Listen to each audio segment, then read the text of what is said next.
Hi అండి, నేను మీ సాజిదాని. Welcome back to Sajida channel. ఇవాళ రెసిపీ వచ్చి గులాబ్ జామున్ సేమియా పాయసం చేసుకుందామా. ఇప్పుడు మరి ప్రిపరేషన్ ఎట్లా ఉందో చేద్దామా.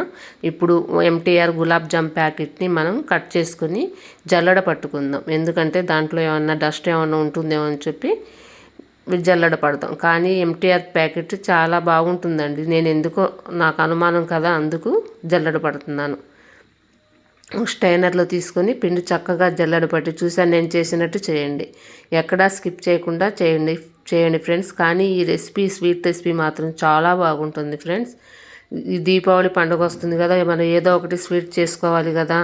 అందుకు దీపావళి పండుగ ఒకటి, ఇంకొకటి సర్ప్రైజ్ ఫ్రెండ్స్. అది ఇప్పుడు చెప్పను, తర్వాత చెప్తాను. ఇప్పుడు జల్లెడ పట్టుకున్నాం కదా, ఇందులో చక్కగా పిండిని కలుపుకొని 1 టేబుల్ స్పూన్ నెయ్యి వేసుకొని కలుపుకుందాము. చక్కగా స్మూత్ చేసుకుంటూ కలుపుకుందాం. నెయ్యి వేస్తే గులాబ్ జామ్ జ్యూసీగా ఉంటుంది. ఎంత చక్కగా ఉంటుందో. కొత్తగా నా ఛానల్ ఎవరైనా చూసే వాళ్ళైతే ప్లీజ్ లైక్ చేయండి, సబ్స్క్రైబ్ చేసుకోండి, షేర్ చేయండి. పక్కనే ఉన్న బెల్ ఐకాన్ ప్రెస్ చేస్తే నా వీడియోలు మీకు నోటిఫికేషన్ లాగా వస్తాయి. ఇప్పుడు మనం చక్కగా కలుపుకున్నాం చూసారా. మనం ఇప్పుడు ముద్ద చేస్తే అట్లాగా ముద్దలాగా అయిపోవాలి, విడివిడిగా కాకుండా. ఇప్పుడు మనం కాచి చల్లార్చిన పాలు వేసుకుని కొంచెంగా వేసుకొని చక్కగా కలుపుకుందాం.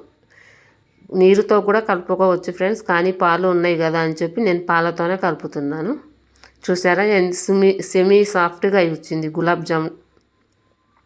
ఇప్పుడు అట్లా కలుపుకొని పెట్టుకొని 5 మినిట్స్ పెట్టుకుందాం. ఇప్పుడు షుగర్ సిరప్ తయారు చేసుకుందాం. 1 కప్పు షుగర్ తీసుకొని కప్పుకి 1 కప్పు మళ్ళీ వాటర్ వేసుకొని కలుపుకుందాం. ఈ రెసిపీ మీకు నచ్చినట్టయితే ప్లీజ్ లైక్ చేయండి, కామెంట్ తెలపండి.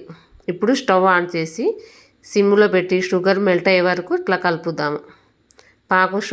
పాకం అవసరం లేదండి, షుగర్ మెల్ట్ అయితే చాలు. చూసారా, షుగర్ మెల్ట్ అయిపోయింది.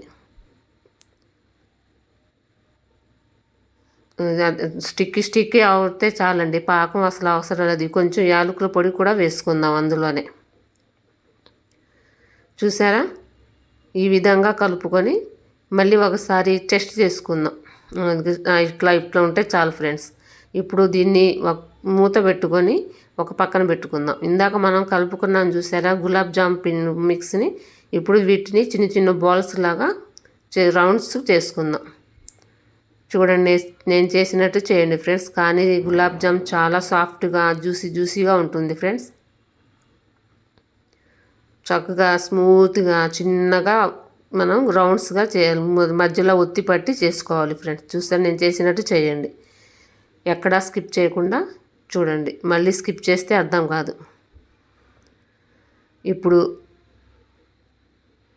ఒక ప్యాన్ పెట్టుకొని ప్యాన్లో ఆయిల్ వేసుకొని చూడండి, నేను చేసిన గులాబ్ జామ్ పిండితే ఎన్ని బ్రౌన్స్ బాల్స్ వచ్చినాయో. చిన్నవి చేస్తాను ఫ్రెండ్స్. మళ్ళీ నూనెలో ఫ్రై చేస్తే కొంచెం పెద్దగా అవుతాయి కదా.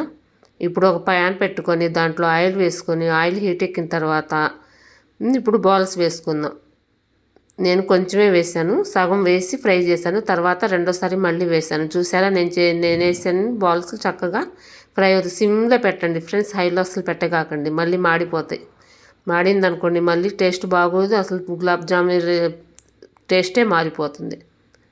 చూడండి, అట్లా పైన ఇట్లా రౌండ్స్గా చేస్తే చక్కగా కలిసిపోతాయి. మళ్ళీ ఎక్కువ వేసుకున్నారనుకోండి దాంట్లో రౌండ్స్లో తిరగటానికి కూడా ఇబ్బంది పడతాయి పాపం అవి. చూడండి, చేశాను చూసారా. ఇప్పుడు రెండో ట్రిప్ కూడా వేసుకుందాము. ఇవి కూడా గోల్డెన్ కలర్లో వచ్చినాయి చూసారా. ఈ విధంగా రాగానే మళ్ళీ పక్కన పెట్టుకుందాం తీసి. ఈ రెసిపీ మీకు నచ్చినట్టయితే లైక్ చేయండి. చూసారా, మొత్తం గులాబ్ జాములు తీసి ఫ్రై చేసుకొని పక్కన పెట్టుకున్నాను. ఇప్పుడు షుగర్ సిరప్లో గులాబ్ జాములు వేసుకుందాం. కొంచెం 5 మినిట్స్ పెట్టుకుంటే చాలు ఫ్రెండ్స్, ఎందుకంటే బాగా మళ్ళీ జ్యూసీగా అయిపోతాయి. మళ్ళీ సేమియాలో వేసుకోవాలి కదా.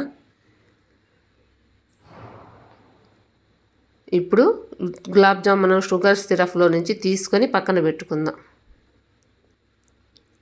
చూడండి, నేను చేసినట్టు చూడండి. నా నా వాయిస్లో ఏమన్నా మిస్టేక్స్ ఉంటే ప్లీజ్ కామెంట్లో పెట్టండి ఫ్రెండ్స్, నేను సరి చేసుకుంటాను. ఇప్పుడు సేమియా పాయసం చేసుకుందాం. ఒక ప్యాన్ పెట్టుకొని అందులో 2-3 టేబుల్ స్పూన్లు నెయ్యి వేసుకొని డ్రై ఫ్రూట్స్ వేసుకున్నాను. నేను జీడిపప్పు కిస్మిసే వేసాను ఫ్రెండ్స్, ఇంకేమీ వేయలేదు.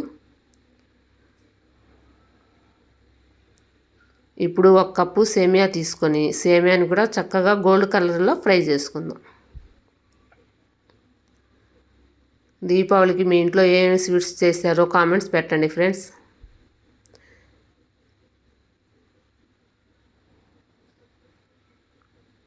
ఒక కప్పు సేమియా తీసుకున్నాం కదా, ఇప్పుడు 1 కప్పుకి 2 కప్పులు వాటర్ వేసుకొని చక్కగా ఉడకబెట్టుదాం. సేమియా 80% ఉడికే వరకు మనం చక్కగా ఉడకబెట్టుకుందాం.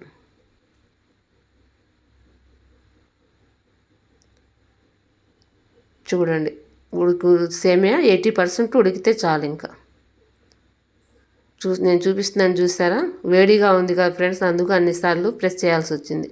మనం వేడి మీద ఇట్లా పట్టుకున్నాం చూసుకొని 2 ముక్కలు అయితే సరిపోతుంది. 80% ఉడికినట్టే ఫ్రెండ్స్ అది. ఇప్పుడు 2 కప్పులు పాలు పోసుకుందాం. కాచి చల్లార్చిన పాలు 2 కప్పులు వేసుకున్నాను. ఇంకో కప్పు కూడా వేసాను, స్కిప్ అయింది అనుకుంటా ఫ్రెండ్స్, అది క్లిప్లో కనిపించలేదు. అంతే ఫ్రెండ్స్, ఎంతో టేస్టీగా జ్యూసీగా గులాబ్ జామ్ సేమియా పాయసం ఈ దీపావళి పండగకి, దీపావళి ఫెస్టివల్కి చక్కగా చేసుకోవచ్చు. ఇందాక మనం గులాబ్ జామ్ సిరప్ ఉంది కదా, ఇంకా మనం సేమియా పాయసంలో షుగర్ వేసుకుని అక్కర్లేదు ఫ్రెండ్స్. షుగర్ సిరప్ ఉంది కదా, అది వేసుకొని కలుపుకొని మిల్క్ మేడ్ మనకు రుచికి సరిపోయినంత, ఎందుకంటే స్వీట్కి కావలసినంత మిల్క్ మేడ్ కూడా వేసుకుందాం. ఎందుకంటే ఇందాక ఒక 1/2 కప్ వరకు వేసుకున్నాం కదా షుగర్ సిరప్. ఇప్పుడు కొంచెం ఒక స్మాల్ గిన్నెలో మిల్క్ మేడ్ వేసుకుంటే సరిపోతుంది. చివరిగా యాలకుల పొడి వేసుకుందాం. పర్వాలేదు ఫ్రెండ్స్, కామెంట్లో నా మిస్టేక్స్ ఏమైనా ఉంటే పెట్టండి, ఏమీ పర్వాలేదు. ఏదైనా మిస్టేక్స్తోనే కదా ఫ్రెండ్స్ తెలుసుకునేది. ఇప్పుడు ఒక బౌల్లో తీసుకుందాం ఇది పాయసాన్ని. ఇప్పుడు ఇందాక మనం గులాబ్ జామ్ పెట్టుకున్నాం కదా, ఫ్రై చేసుకొని షుగర్ సిరప్లో కూడా వేసుకున్నాం కదా. ఇప్పుడు ఇది కొంచెం కూలింగ్ చల్లారాక ఫ్రిడ్జ్లో పెట్టుకొని తింటే ఇంకా చాలా చాలా టేస్టీగా ఉంటుంది ఫ్రెండ్స్. ఇంకొక ఎత్తు రెసిపీతో మీ ముందుకు వస్తాను. Bye friends, like, share and subscribe నా ఛానల్.